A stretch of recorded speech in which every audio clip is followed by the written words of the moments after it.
आइए सुने मोदी जी के 5 प्रण क्या हैं। जब मैं पंच प्राण की बात करता हूं तो पहला प्राण,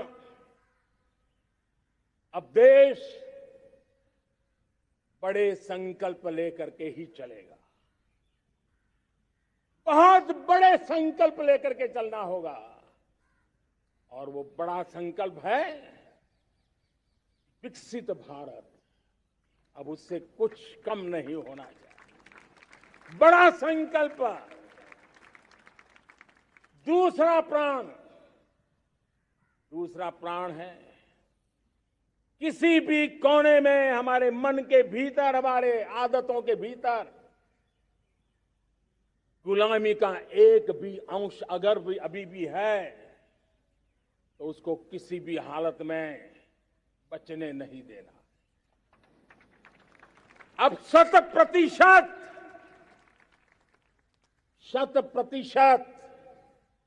सैकड़ों साल की गुलामी ने जहां हमें जकड़ कर रखा है, हमारे मनोभाव को बांध करके रखा हुआ है, हमारी सोच में विकृतियां पैदा करके रखी है, हमें गुलामी की छोटी सी छोटी चीज भी कहीं नजर आती है, हमारे भीतर नजर आती है, हमारे आसपास नजर आती है, हमें उससे मुक्ति पानी ही होगी। ये हमारा दूसरी प्राण शक्ति है। तीसरी प्राण शक्ति,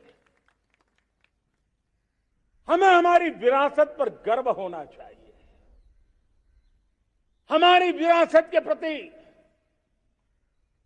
क्योंकि यही विरासत है जिसने कभी भारत को स्वर्णिम काल दिया था, और यही विरासत है जो समयानुकूल परिवर्तन करने की आदत रखती है।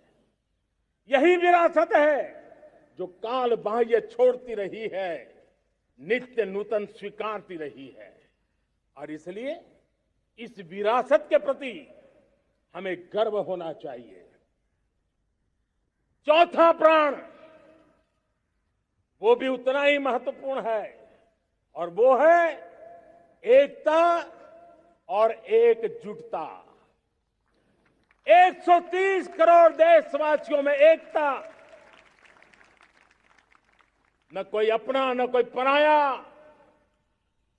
एकता की ताकत एक भारत श्रेष्ठ भारत के सपनों के लिए हमारा चौथा प्राण है। और पांचवा प्राण है नागरिकों का कर्तव्य। नागरिकों का कर्तव्य जिसमें प्रधानमंत्री भी बाहर नहीं होता है, मुख्यमंत्री भी बाहर नहीं होता है, वो भी नागरिक है। नागरिकों का कर्तव्य, ये हमारे आने वाली 25 साल के सपनों को पूरा करने के लिए एक बहुत बड़ी प्राण शक्ति है।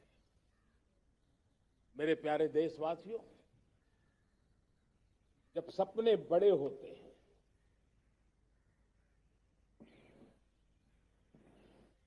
जब संकल्प बड़े होते हैं, तो पुरुषार्थ भी बहुत बड़ा होता है, शक्ति भी बहुत बड़ी मात्रा में जुट जाती है।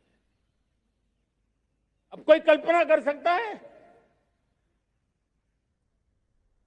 कि देश 40-42 के कालखंड को याद कीजिए, देश उठ खड़ा हुआ था।